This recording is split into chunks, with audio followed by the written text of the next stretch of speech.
Hello दोस्तों, कैसे हो सब आप। तो आज हम क्या है कि आज हम शुरू करने जा रहे हैं बायोकेमिस्ट्री। बायोकेमिस्ट्री सबसे पहले तो अपने को ये पता होना चाहिए कि बायोकेमिस्ट्री क्या चीज़ होती है। अब देखो, जैसे कि बायोकेमिस्ट्री क्या है, ये बायोकेमिस्ट्री, बायो मतलब एक तो बायो वर्ड है, एक इसमें है केमिस्ट्री, यानी कि दो वर्ड से मिलके बना है बायोकेमिस्ट्री। बायो मतलब लाइफ या बॉडी या ह्यूमन बॉडी, कुछ भी बोल सकते हैं अपने। और उसकी जो केमिस्ट्री है, जब अपने केमिस्ट्री की स्टडी अपने ह्यूमन बॉडी के रेफरेंस में करते हैं, किसी लाइफ के रेफरेंस में करते हैं, तो उसको बोलते हैं बायोकेमिस्ट्री, यानी कि बॉडी की केमिस्ट्री बोल सकते हैं इसको। तो केमिस्ट्री ऑफ ह्यूमन बॉडी। अब इसमें देखो कि बायोकेमिस्ट्री क्या है। Biochemistry is the application of chemistry to study of biological at the cellular and molecular level. मतलब कि क्या बोल रहे हैं कि इसमें अपने को क्या करना है कि स्टडी करनी है। स्टडी कौन सी स्टडी करनी है? सेल्यूलर एंड मोलिक्यूलर लेवल्स, जो बॉडी के अंदर अपने डिफरेंट टाइप के सेल्स हैं, मॉलिक्यूल्स हैं, उनकी स्टडी करनी है। वही जो अपनी बॉडी के अंदर अवेलेबल हैं, इनकी केमिस्ट्री की स्टडी करनी है।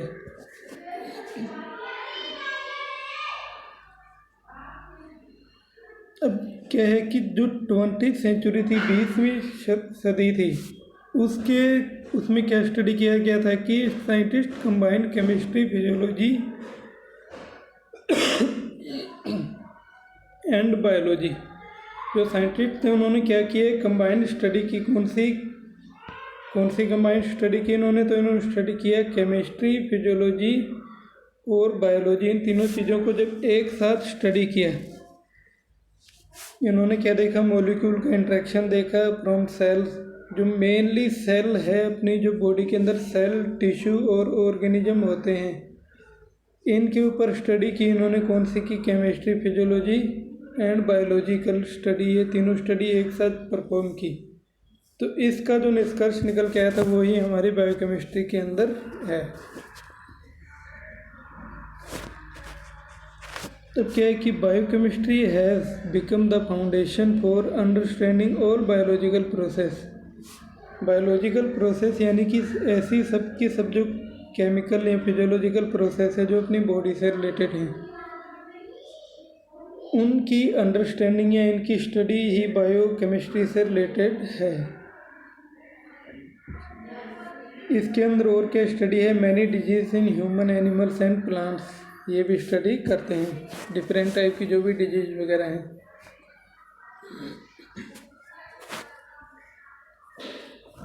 अब इसके बाद में है प्रिंसिपल ऑफ बायोकेमिस्ट्री। बायोकेमिस्ट्री जो ये टर्म है, मतलब जो बायोकेमिस्ट्री है, इसका क्या प्रिंसिपल है, किस प्रिंसिपल पे बेस्ड है बायोकेमिस्ट्री है। तो इसमें कुछ एक टर्म्स दी हुई हैं। जैसे सबसे पहले तो हम स्टडी करेंगे सेल की। सेल यानी कि कोशिका। अपनी जो बॉडी होती है वो सेल से ही बनी होती है। एक छोटी सी सेल से लेके फिर अपने क्या है कि मिलियन ट्रिलियन तक सेल्स होती हैं बॉडी में।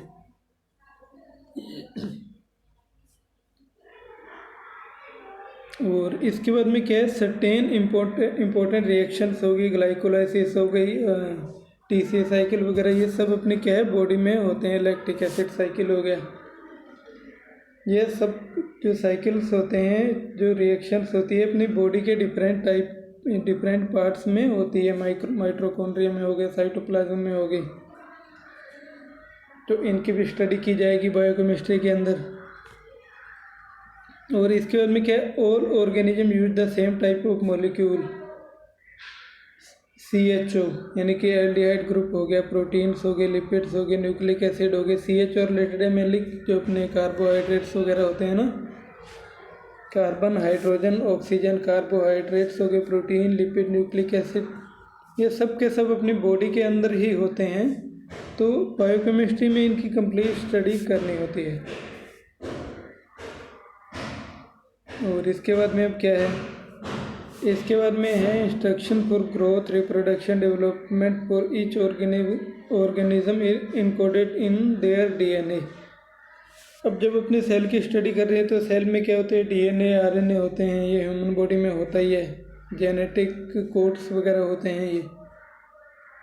इन डीएनए आरएनए इनको बहुत ये होते हैं, न्यूक्लिक एसिड्स होते हैं बॉडी के अंदर सेल में प्रेजेंट होते हैं, तो यही रिस्पॉन्सिबल होते हैं ग्रोथ वगैरह के लिए, रिप्रोडक्शन या डेवलपमेंट, जितने भी टाइप के जो कैरेक्टर्स होते हैं प्राइमरी सेकेंडरी, उनके डेवलपमेंट के लिए।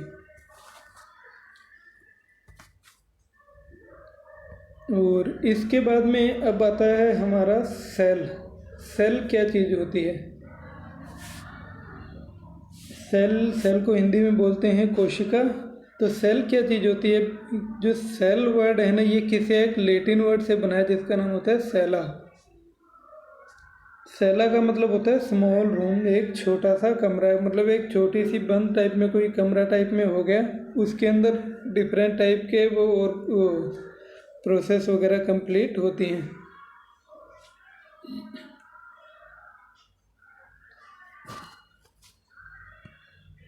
इसके बाद में है कि basic building block of life. जो सेल है, सेल क्या है? सेल लाइफ के लिए एक बेसिक बिल्डिंग ब्लॉक है। जब कोई भी किसी भी बॉडी का एक शरीर बनता है तो सबसे पहले वो एक क्या है कि एक छोटी सी सेल से ही बनता है। और सेल को अपने और क्या बोल सकते हैं कि basic structural and functional unit of living organism. जितने भी लिविंग ऑर्गेनिज्म है सबके अंदर सेल प्रेजेंट होती है। किसी के अंदर एक सेल होगी तो किसी में एक से ज़्यादा होंगे, कोई यूकैरियोटिक होंगे तो कोई प्रोकैरियोटिक होंगे।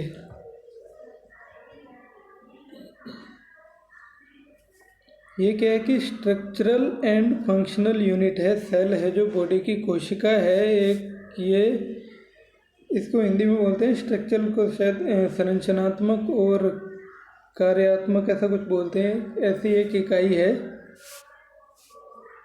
ये क्या है कि सबसे smallest living unit of organism है। सबसे जो छोटी यूनिट होती है बॉडी के अंदर वो सेल ही होती है। सबसे स्मॉलेस्ट यूनिट लिविंग ऑर्गेनिज्म की वो सेल ही होती है। अब ये क्या काम होता है सेल का? ग्रोथ के लिए होती है, रिप्रोडक्शन के लिए काम में आती है, एनर्जी मिलती है इससे, adapt and respond of their environment, environment को भी कंट्रोल में रखती है। किस टाइप का एनवायरनमेंट होता है, उसमें बॉडी कैसे रिस्पॉन्स करेगी, उन सब के लिए क्या है कि जो अपनी सेल होती है वही जिम्मेदार होती है। Cell can not be seen with naked eye. Cell को हम डायरेक्ट आंखों से नहीं देख सकते, ये माइक्रोस्कोप में ही देखी जाती है। A cell may be entire organism और it may be 1 billion of cell that make up the organism. ये क्या है कि बहुत सी सेल होती हैं, ऐसे नहीं है कि एक सेल है वो पूरा का पूरा ऑर्गन बना देगी, तो ऐसा नहीं होता। बहुत सी सेल होती है, बिलियन की क्वांटिटी में सेल्स होती है, ये मिलकर क्या बनाती हैं? एक ऑर्गेनिज्म बनाती हैं। ऑर्गेनिज्म बोल सकते हैं या ऑर्गन बोल सकते हैं अपने को। अब जो सेल है ये किसने डिस्कवर की थी? सबसे पहले एक साइंटिस्ट था, रॉबर्ट हुक। रॉबर्ट हुक नाम का बंदा था, कोई वैज्ञानिक था, उसने ही आविष्कार किया था सेल का। अब ये देखो इस टाइप में होती है सेल।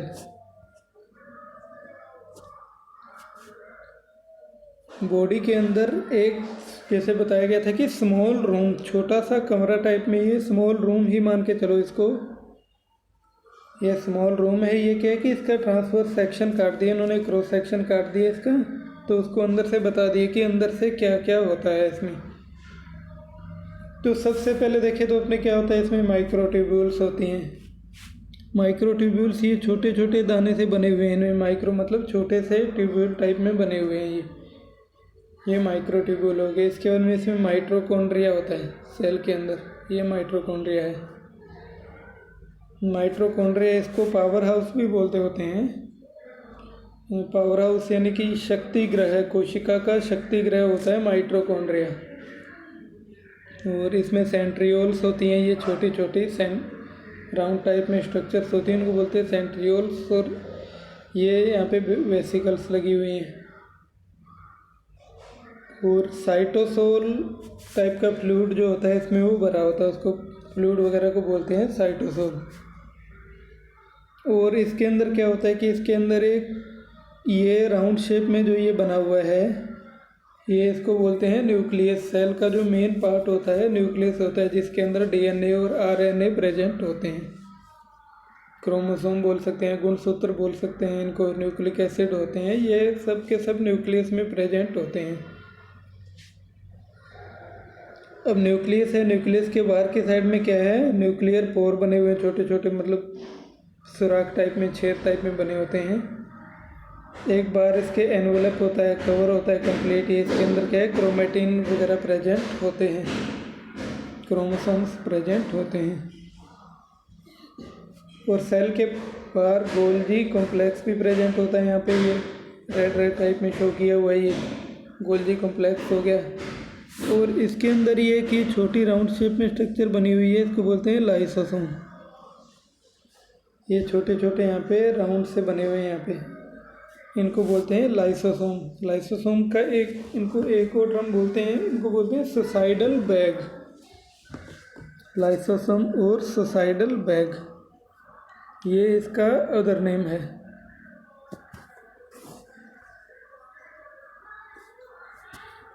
और इसके अलावा और क्या होता है सेल में, ये साइड में इसको सेल को मूवमेंट कराने के लिए फ्लैजेलम लगे हुए हैं। और बाहर की जो मेम्ब्रेन होती है, प्लाज्मा मेम्ब्रेन होती है इस सेल की। और इसके अंदर क्या है कि मेन एक और इम्पोर्टेंट चीज़ क्या है कि सेल के अंदर राइबोसोम प्रेजेंट होते हैं। राइबोसोम कहाँ प्रेजेंट होते हैं, इसमें दो टाइप के एंडोप्लाज्मिक रेटिकुलम होते हैं। दो टाइप के एंडोप्लाज्मिक रेटिकुलम EPR होते हैं इसमें, एक तो स्मूथ होता है और एक रफ होता है। जो रफ एंडोप्लाज्मिक रेटिकुलम है, ये हमारा जो rough endoplasmic reticulum rough EPR है, इस पे ही क्या है कि इस पे प्रोटीन की सिंथेसिस होती है।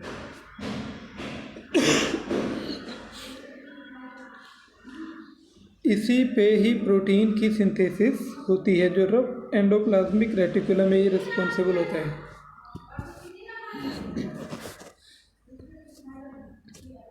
अब इसके बाद में ये देखो, ये कुछ इम्पोर्टेंट है कि molecules found in cell. Cell के अंदर क्या क्या मिल सकता है अपने को, तो उसमें क्या क्या है, कौन कौन से मॉलिक्यूल, तो इसमें दिया है कि 50 to 95% ऑफ टोटल सेल का जो कंटेंट होता है उसका क्या होता है, वाटर होता है। 50 to 90% वाटर होता है इसमें। और इसके अलावा इसमें और क्या होता है, इसमें आयन्स होते हैं, जैसे कि सोडियम हो गया, पोटेशियम हो गया, कैल्शियम हो गया, ये आयन प्रेजेंट होते हैं सेल के अंदर। और इसके अलावा इसमें और क्या होते हैं, ऑर्गेनिक बायोमोलिक्यूल्स प्रेजेंट होते हैं, जैसे carbon, hydrogen, nitrogen, oxygen, phosphorus, sulphur, ये प्रेजेंट होते हैं इसके अंदर। और सेल के अंदर अमीनो एसिड, डीएनए, आरएनए, ये न्यूक्लिक एसिड भी होते हैं, प्रेजेंट होते हैं सब इसमें। अमीनो एसिड हो गए, लिपिड हो गए, कार्बोहाइड्रेट हो गए, विटामिन्स हो गए, ये सब के सब क्या है कि सेल के अंदर प्रेजेंट होते हैं।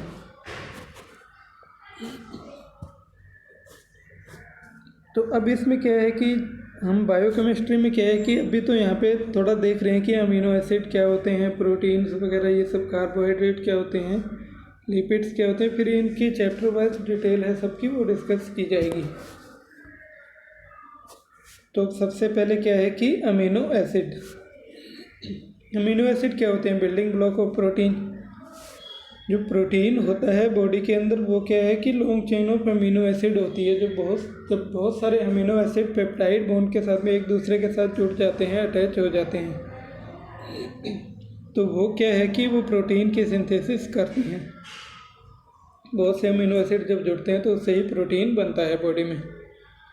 और क्या है कि 20 commonly occurring amino acid are in nature. Nature में क्या है कि 20 जो अमीनो एसिड होते हैं वो कॉमन होते हैं, वो प्रेजेंट होते हैं, वो हर कहीं मिल जाते हैं अपने को। जो 20 कॉमन अमीनो एसिड्स होते हैं वो।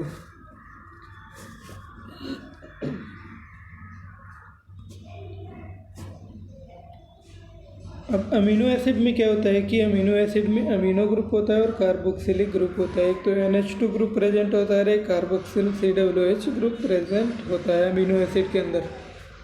कोई भी अमीनो एसिड हो इसमें दो ग्रुप प्रेजेंट ही होंगे। एक तो अमीनो ग्रुप जिसमें क्या है कि नाइट्रोजन प्रेजेंट होगी, एक कार्बोक्सिलिक ग्रुप होगा जिसमें ऑक्सीजन होगी, हाइड्रोजन होगी और कार्बन होगी,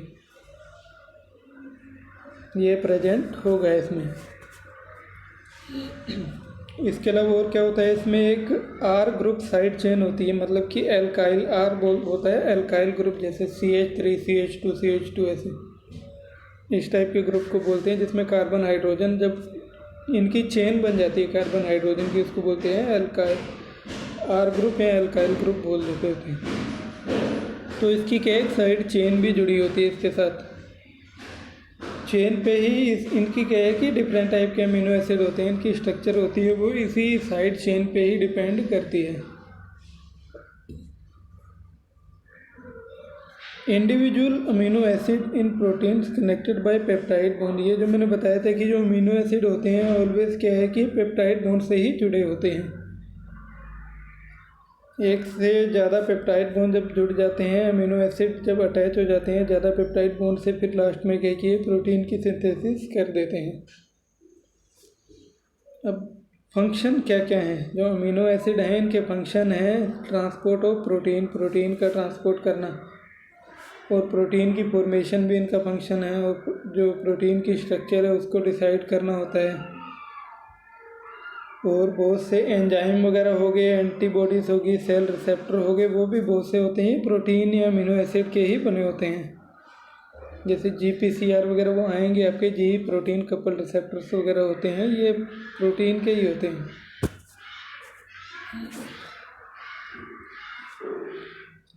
अमीनो एसिड की अभी यहाँ तो कुछ भी डिटेल नहीं पड़ी है, पर आगे काफ़ी डिटेल आएगी, काफ़ी बड़ा टॉपिक है ये अमीनो एसिड की, वो फिर पढ़ेंगे अपने। प्रोटीन अमीनो एसिड कंप्लीट होगा ये।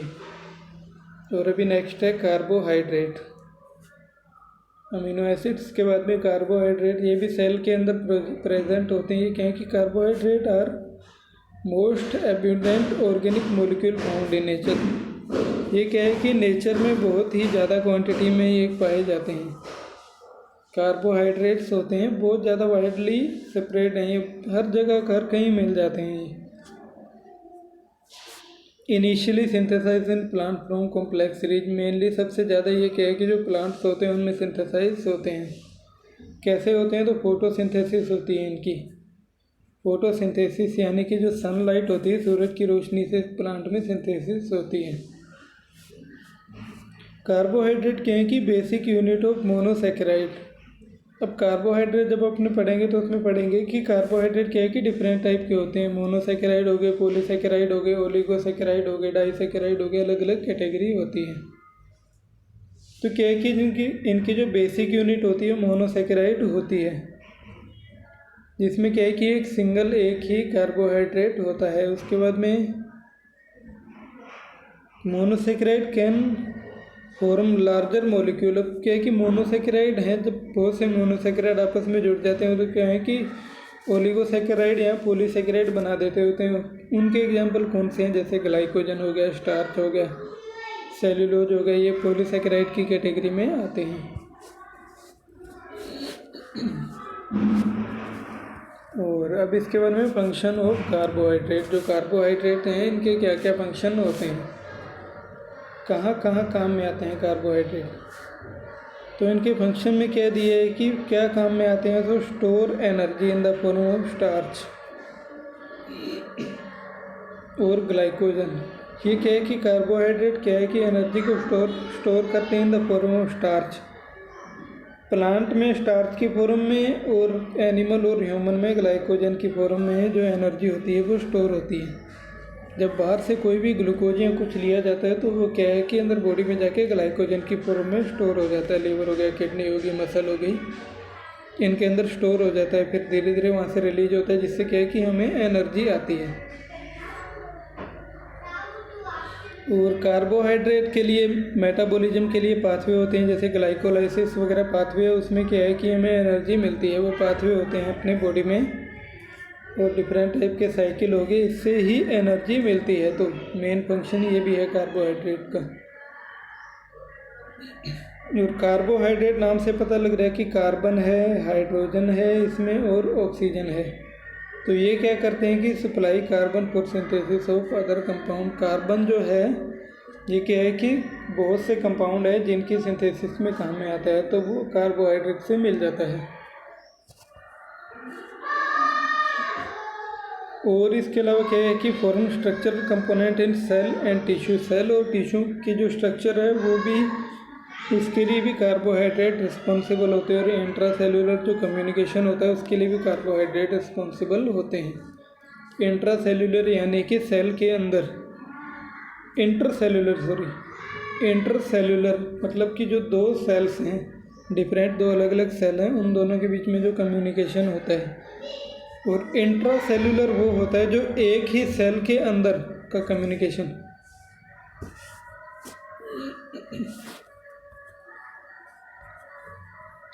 अब इसके बाद में आते हैं लिपिड एंड फैटी एसिड।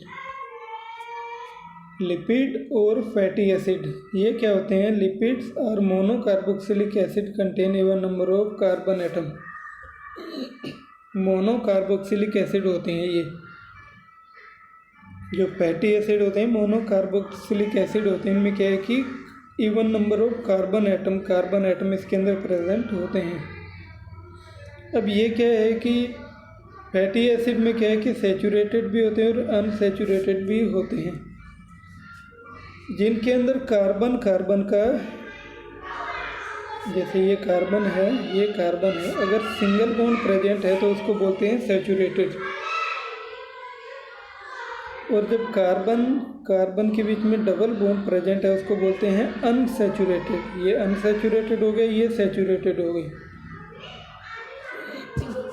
तो अलग अलग टाइप के होते हैं, तभी होता है ना जो फैटी एसिड होते हैं, कुछ एक लिक्विड टाइप में होते हैं और कुछ एक सॉलिड होते हैं।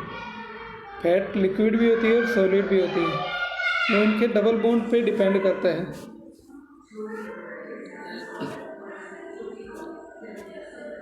अब क्या है कि fatty acid are the component of several lipid molecules. Fatty acid किससे बनते हैं? लिपिड मॉलिक्यूल से बनते हैं। फैटी एसिड जो है ये लिपिड से ही बनते हैं। अब ये क्या है कि एग्जाम्पल ऑफ लिपिड है ट्राई एसाइल ग्लिसरॉल। अब लिपिड क्या है कि लिपिड होते हैं अल्कोहल फॉर्म में होते हैं, लिपिड जो होते हैं। अब लिपिड कौन से हो गए? ट्राई एसाइल ग्लिसरॉल हो गए, स्टेरॉइड हो गए। स्टेरॉइड में क्या है कि कोलेस्ट्रॉल हो गया, सेक्स हार्मोन हो गए और फैट सोल्यूबल विटामिन्स वगैरह हैं। ये सब के सब क्या है कि लिपिड की कैटेगरी में आते हैं। इनसे ही आगे क्या है कि फैटी एसिड की सिंथेसिस होती है।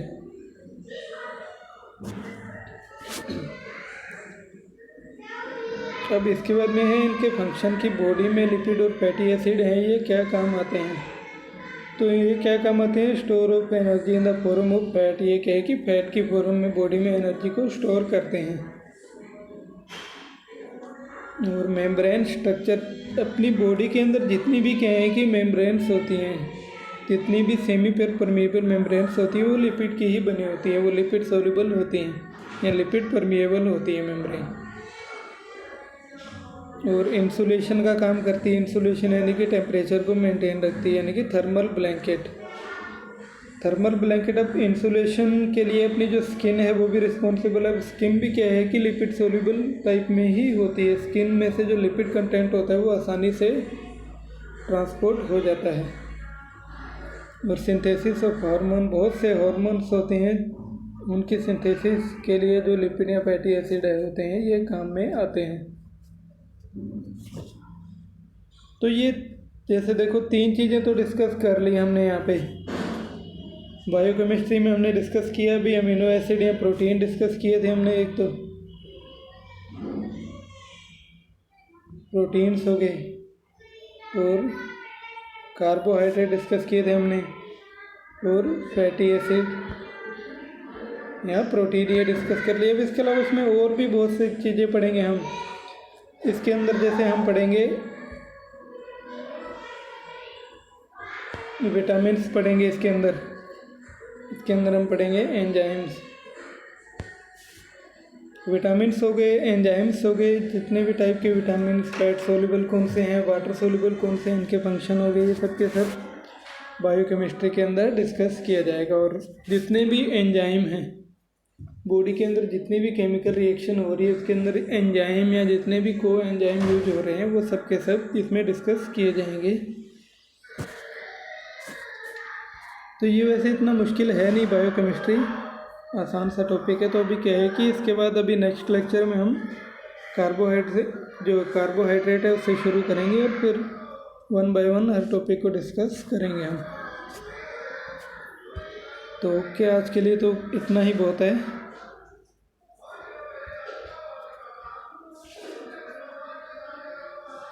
Okay, bye.